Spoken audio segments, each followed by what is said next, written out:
Hello, I'm Jenya Delima. Welcome to Writing and Editing, the author-focused podcast that takes a whole-person approach to everything related to both writing and editing. When we are writing about a historical tragedy, we need to be concerned with more than the story itself. How do we depict the events with honesty, understanding, and respect for those who actually lived through them? Today's guest, author Wendy Holden, has had her books called Hauntingly Powerful, Meticulously Researched, and True to the History, and she's here to share her insights into this important topic. Well, first, I'm so pleased to have you here today. Well, I'm so pleased to be here, Jenny. Thank you very much indeed. Greetings from sunny England. Yes. So, your most recent book is about a man that many probably haven't heard of before. So, how did you first learn about Freddie, and what about his story inspired you? Yes, well, his name is Freddie Hirsch, and he was a young gay German Jew who was in double jeopardy for being both Jewish and gay. And I first heard about him in 2017 when I was working with a previous Holocaust survivor called Zuzana Ruzhishkova. I wrote her memoir for her called 100 Miracles.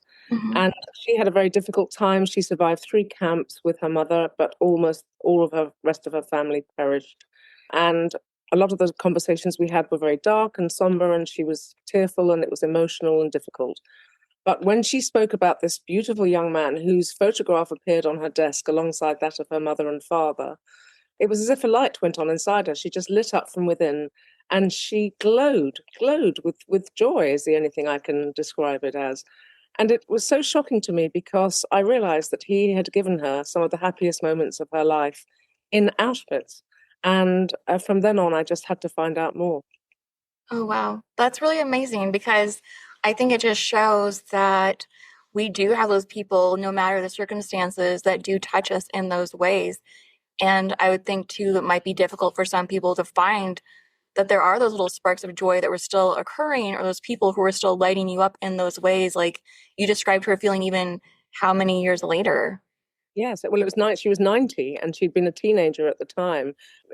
I think of him as a candle in the darkness. Oh, I think when there's so much darkness around you, those candles burn ever brighter. And everybody that I witnessed, the testimonies that I witnessed, and the few survivors that I was able to speak about had exactly the same reaction. They all glowed from within, talking about Freddie Hirsch.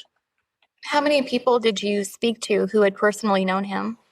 I spoke originally to Susanna, and then I spoke to another lady that she had been with in the camps called Dagmar Liblova. And then I spoke to a gentleman called Frank Bright, who actually coincidentally was living half an hour from where I live in England, which was Oh, bizarre. wow. And then ultimately, I sent the first draft of the manuscript to a lady called Dieter Kraus. And your readers, your listeners may know about Dieter Kraus because she was the subject of a novel called The Librarian of Auschwitz. Yes, yeah, I And read that one. she had looked after the books in the children's block that Freddie Hirsch ran. And I sent it to her. She's in her late 90s, and I sent it to her with great trepidation, as you can imagine, Mhm. so anxious about what she would think of it, because I had fictionalized part of it. I mean, it started off as nonfiction and switched to fiction because I ran out of archive material. And she turned it around within a week. She read it within a week and came back to me and said, this was the closest possible narrative anybody who did not experience these things themselves could have written. It will do justice to Freddie and all those victims and should be published in many countries. And indeed, it is being published in 26 countries this year. So I'm delighted. Yeah, no, that's definitely high praise indeed, especially when it's coming from people who personally knew him and are Yeah, carrying these memories of what he's like. And they probably want to make sure that these memories are imparted in a way that are very true to him while still being nuanced and layered and don't skip over what we might see as flaws or his humanity. exactly. And honestly, when I got her reaction, I just burst into tears of gratitude. And she felt exactly the same way. All of them did. I mean, Frank Bright, who I went to see, he was actually dying in hospital. His daughter contacted me and said he desperately wanted to talk to me about Freddie. They were just so pleased that somebody was finally acknowledging him and recognize him, because he's been not only forgotten for 80 years, he'd been denigrated by the communists that took over the country for being homosexual, and they accused him of being a collaborator with the Nazis. Well, of course, he collaborated with the Nazis to a certain extent because he was fighting every single day for Mhm. food and comforts for the children. Right. Yeah. I mean, he was in a hard position where exactly he had to do it not for himself, but to sacrifice for others. Yes, at So, great personal risk to his life. I mean, he was in enormous peril in places where the sensible thing to do was to keep your head down, never make eye contact with a Nazi, not draw attention to yourself in any way for fear you might be shot or beaten or taken away. He defied that. He stood up to them every single day for the sake of the children, not for his own sake, but at huge risk to himself. Yeah, can you tell us a little bit more about how many children perhaps that he had that sort of relationship with or that he was a teacher to, and Well, even what resources he used in order to do that? yes, absolutely. I mean, he wasn't trained ever as a teacher. He started off as a scout and then a scout leader in Aachen in Germany, and he was an athlete, a very good athlete. He actually had dreams of becoming an Olympian at one point, but of course, all that was dashed by Hitler and the rise of the Nazis. And he just found himself, he had a natural aptitude with small children, particularly. They looked up to him. He was very beautiful to look at. He was physically beautiful, athletic, and beaming smile and just a lovely, kind manner. And he seemed to understand children very well. And so when the Nazis came and things were getting more and more difficult, he took these children under his wing, he nurtured them. And then when he fled to Czechoslovakia, as so many of them did with their families, he nurtured them and cared for them there as well. And made sure that they had distractions. One of the children said he built a wall against suffering in our hearts, which was a wonderful expression. Yes, And it is. he took them outside. They didn't have any resources and they were banned from almost everything, doing everything under the Nuremberg laws. But he managed to get access to a playground, a sort of park, a big park in the north of Prague in Czechoslovakia. And he got permission to take the children there on a weekly, if not daily basis, whenever he could. Hundreds and hundreds of them. And he would get them out in the fresh air and doing whatever they could to distract themselves from the fact that they were living under a death sentence. Yes. Well, you open with the quote, "A person is not forgotten until his or her name is forgotten." So can you share a little bit about why you chose this and also why focusing on an individual broadens our understanding? Yes, absolutely. I mean, people can't identify with 6 million dead, but they can identify with one Mm-hmm. young man who had nothing remarkable prior to the war that indicated that he would become this exceptional human being. His father died when he was 10. He didn't get on with his mother. He left home at 15. He was uneducated largely because of that. He became a penniless refugee. And yet he became a beacon of hope for literally thousands of people. I mean, in Germany, as a scout leader, he had hundreds and hundreds of people in his control and his care. And then when he came to Czechoslovakia and first the ghetto and then ultimately to Auschwitz, literally thousands of children passed through his care and he was responsible for, and he took the responsibility so very deeply, even though he himself was only in his late teens and early 20s and Mm-hmm. struggling with his own sexuality, which he didn't understand because he'd never met anybody gay. And he just threw himself into his work to try and ignore that, I think, and to focus on what was needed. Yeah, and I think we see that even in those very first chapters. And it's almost just this natural inclination to protect others and to turn that focus from the self outward. So is that something that had come across over and over again during these interviews or when you were looking at material? Very much so, that he always put others first. Extraordinary ability to be completely selfless. I think there was a certain element of self-preservation there in terms of, I mean, we all know what it's like. If something terrible is going on in our lives, but we focus on something that keeps us busy, Yes. then that distracts us from the horrors or the difficulties of what we're going through. And his work was the children. His work was keeping those children alive, keeping them healthy. He even taught meditation to them. He made them lie down and take deep breaths and imagine that their bellies were full or that they weren't fearful every day. Oh, He yeah. was extraordinarily ahead of his time and constantly forward thinking. Yeah. And he was also so clever at playing the Germans because he realized that their obsession was discipline and order. And you can't have discipline and order when you've got thousands of children running around. So he saw that, took advantage of it, took advantage of the fact that he looked beautiful. He actually looked quite Aryan. Several of them said that if he wasn't a Jew, he'd have made an excellent member of the SS. But he took advantage of that. He went up to them, he saluted them, he clicked his heels together, he demanded privileges for the children, and they kind of respected his courage, really, and Mm. his chutzpah. He was so clever.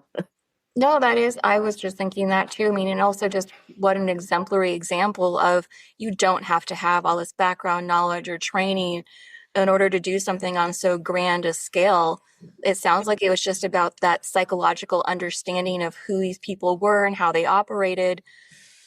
And then Yes. again, like you said, how to take advantage of that, thinking, okay, well, how can I use this in a way that I get what I want? And they don't even realize necessarily that I'm doing it for my benefit or for their benefit.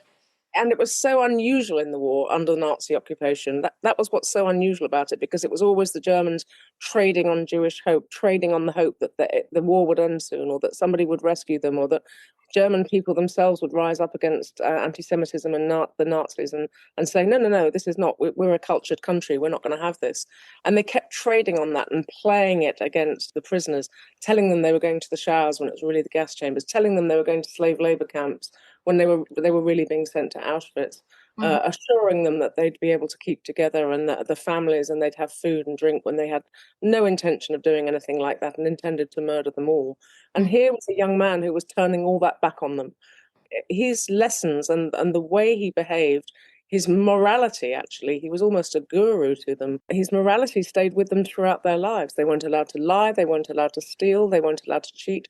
And he was strict, he inflicted punishments. If some child was caught stealing the bread of some other child, they were no longer allowed in the children's block. They were removed, which meant that they would have to spend the whole day in the overcrowded barracks where people were dying of disease and starvation. But he had to instill that discipline in them to keep them on the straight and narrow, on the moral path. Well, so how did you portray Freddie so that readers would see him as a full person and not just a symbol? Especially because it sounds like so many of the interviews he was almost seen as this godlike figure. So then how do you balance that out? Yes, and that's really where the change came, the shift came to changing it from a non-fiction to fiction, Uh, because I didn't have that full sense of him. I mhm. think after the war, especially when he was denigrated by the communists, any documentation about him was destroyed. So there was very little material. And also, actually, interestingly, that whole period of the children's block in Auschwitz-Birkenau, there was never any documentation ever that was found. So I realized that to get under Freddie's skin and to create a human being who was also flawed, Mhm. I had to fictionalize him, and I had to show his uncertainty. I had to show his concern about his sexuality, and then ultimately, when he does find somebody and have a relationship, his joy at that, but also his confusion about it, and his fear that he would then be arrested for being homosexual. And homosexuals at that point were taken to prison, they were sent to concentration camps, and sometimes they were forcibly castrated. So Mhm. it was a very real threat to him, and he struggled emotionally with all of this. He struggled that he wasn't doing enough, something we now call survivor guilt. Right. Um, Yeah. and he struggled with his relationships with the two men that I'm aware of that he had relationships with, one who was genuinely, absolutely real, and one who I fictionalized based on Susanna telling me that there was somebody else there in the camp that he had known in Prague. So he struggled with those relationships and whether or not they were interfering with his work. His work was everything. But Right. he wasn't perfect. He wasn't a saint. He did get a little bit out of it. Of course he did. He himself wasn't in those overcrowded barracks. He was Mhm. with the children all day, and he had a purpose and he had a reason to get up every morning. And when the children went back to the barracks in the evening and he was left alone there, he was very depressed and lonely. He found it very, very difficult, because without the children, what was he? Who was he? And Mhm. what was his fate going to be? Yeah, and I could think about the talking about survivor's guilt for not doing enough and knowing that they were sent there while he's left here in a Yeah. place that isn't nearly close to those same conditions.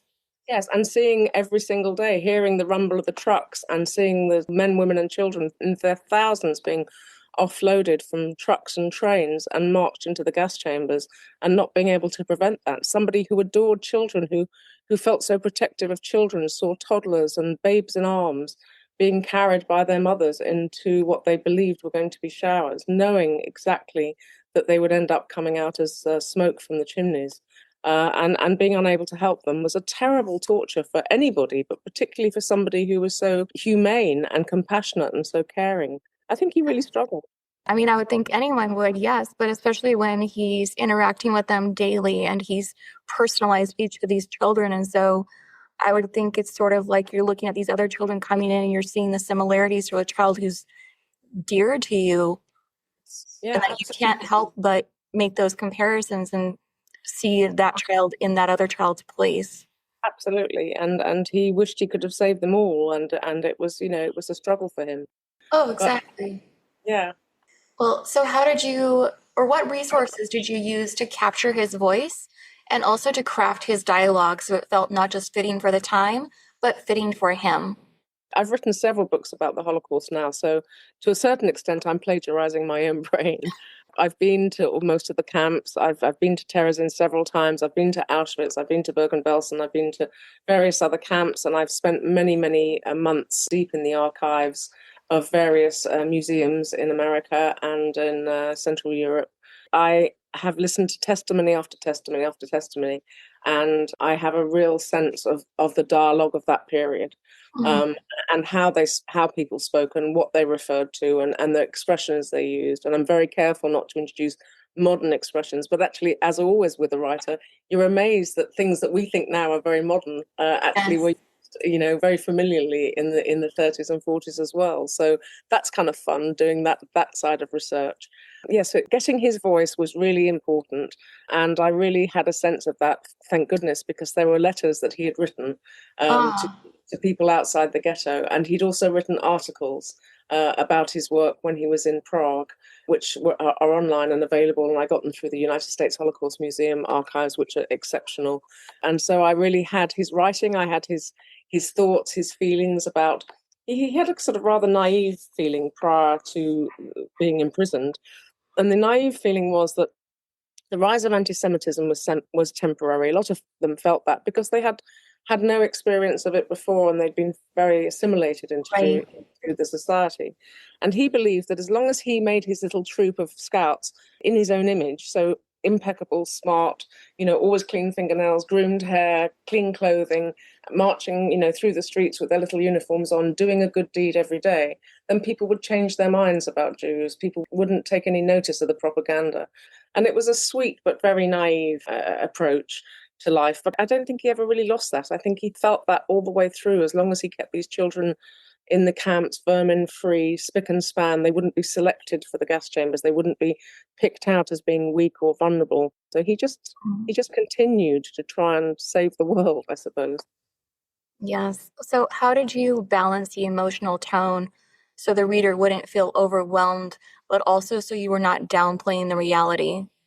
Yes, well, it's very difficult to write about the Holocaust and not depress your reader to the point of, Right. not wanting to carry on. But of course, it's very important for them to feel that too, and to Mm. appreciate the horror, and to appreciate the timeliness of it, if you like. That, unfortunately, genocide has been committed around the world continually, and it hasn't ever really stopped. And lots of things happening that we don't even know about in some countries. Yes. Um, you have to sort of keep going with that. But there were very light moments because Freddie was all about fun. I told you, everybody I spoke to her or saw testimonies of said he had this beaming smile and a wonderful laugh. And in the ghetto, he was able to get artists to come in because, of course, everybody who was in the ghetto was from every walk of life. But actually, a lot of them were very educated. They were the literati. They were the artists, the philosophers, the teachers, the scientists, the professors. So he was able to harness them and actually help these people too, who also needed a purpose, and enlist them to help the children. So he had a wonderful artist called Friedel Dicker Brandeis who came in, and he had her teach them art and get them to express themselves in art. And those paintings, they were hidden and they were survived, and they're online, and they're also in the ghetto at Terezin. And they're so beautiful and so moving because a lot of them depict idyllic images of memories of home, of Sabbath suppers, or of family life. But then a lot of them depict, tanks and guns and Right. gallows and things. So there's a lot of brevity there because he was able to bring in music, he was able to bring in art, he was able to sort out a library.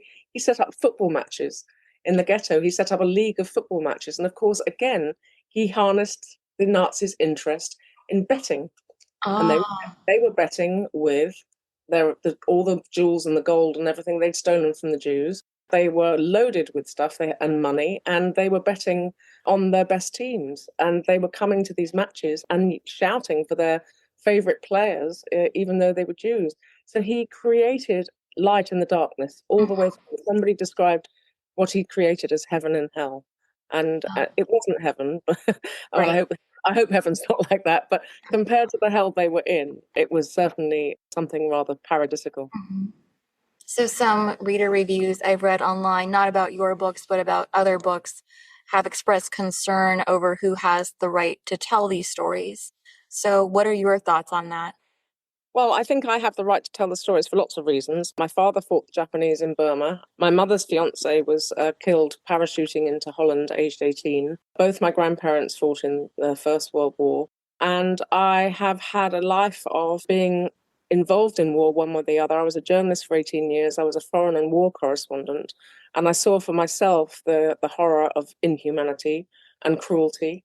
And when I started to write books and left journalism to stay alive and stay married, I always say, which both of which worked, obviously, I decided that I've done all sorts of different books, but I keep being drawn back to war. I keep being drawn back to these stories that to me are utterly compelling because that's where then you can find the humanity and the inhumanity. Going back to the candle, in the darkness, you can find the light. And that really draws me time and again. And I feel that I'm probably more qualified than most other people to write these stories. And because I wrote Born Survivors, which was my bestseller prior to this one, about three young mothers who hid their pregnancies from the Oh, Nazis, yes. gave birth in the camps. I wrote 100 Miracles with Susanna. I wrote a book called I Give You My Heart about a hidden Jewish child in Warsaw, hidden by a fantastic Catholic couple who paid the ultimate price. I wrote a book with a lady who just recently died at 105, Marta Cohen, who was a Jewish spy who went behind enemy lines. I've had extraordinary experiences with remarkable veterans and survivors of war, many of whom die not long after I finish working with them because of their age. Right. And it is just the biggest privilege to chronicle these stories and give them a legacy. Just looking at it differently too, because I've read quite a few of your books as well as various other books that are related to the Holocaust. And I think a lot of it also is just your approach because you are very sensitive in how you're talking about these people, but that raw honesty is still there as well. And that you do bring us so fully into each individual's life. And so it feels again like you're capturing that person as part of this event, not the event. And then the person is just part of the event, if that is making sense at all.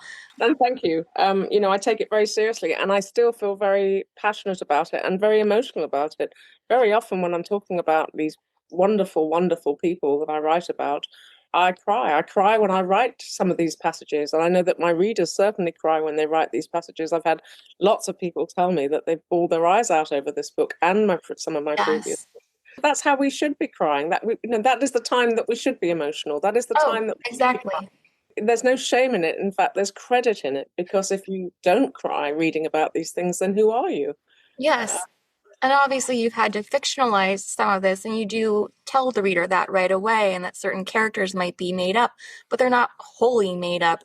And so you can see that every single thing in here, which is why each of your books reads more like a biography than a yeah, fictionalized account of a true event.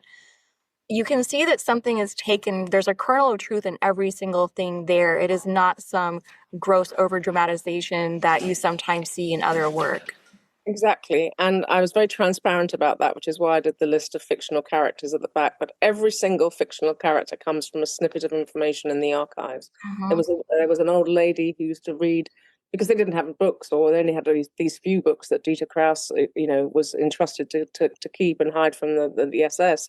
But the rest of the time, the teachers that were brought into the children's block had to teach by storytelling. And there Mhm. was this old lady that was never named in the archives, but she was like a grandmother to them, and she was so lovely and sweet. And she used to tell stories, and one particular story over and over again. So I gave her a character. It's a brief mention. She's a cameo really in it, but she existed.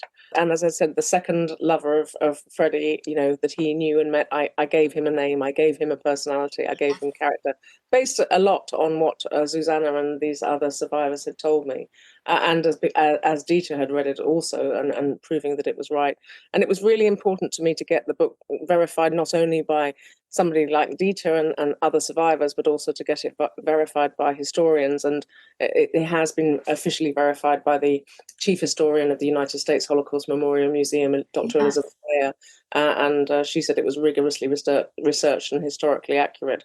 And that's very important for me because I'm not Jewish, and it doesn't matter to me what race, color, creed anybody is. But because I've spent a lot of my working life writing about the Holocaust, I have been targeted by Holocaust deniers.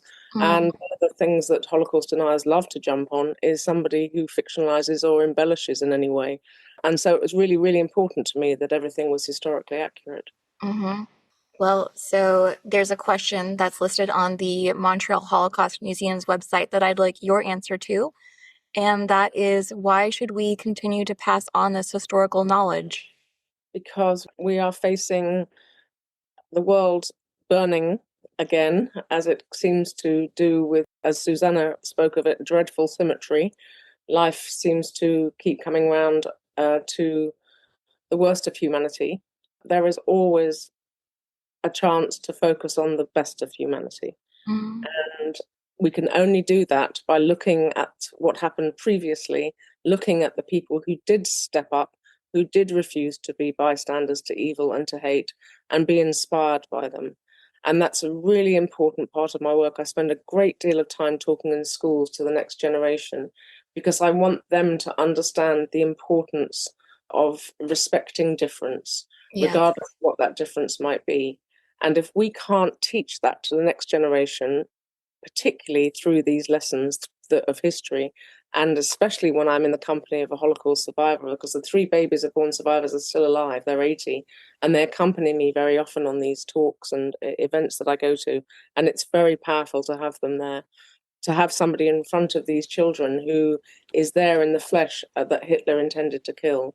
You can hear a pin drop, and they are so moved by it in a Mm, way that they wouldn't be if that person wasn't there or that story wasn't told, yes. because it's so visceral and it's so visual and it's so powerful to have a survivor there, or have me talk so emotionally, so authentically about survivors that I have known and written about. Yes. Well, before we end, what do you most hope readers take away or learn from Freddie's story? I start the book with "My name is Freddie Hirsch. Please be Yes. so kind as to remember my name." And all I ask is that people remember his name now. He was forgotten for so many years. They remember his name, they're inspired by him. And often at my talks, I ask people to go home and that evening to light a candle to Freddie Hirsch and remember when they light the candle that from one candle, a million candles can be lit. Oh, that's beautiful. Well, thank you again so much for being here. Thank you very much for having me, Genia. Thank you. And thank you for listening, and be sure to check out the show notes for additional information. And if you enjoyed today's episode, I'd appreciate it if you could rate or review this podcast on Apple or Spotify. Thanks again.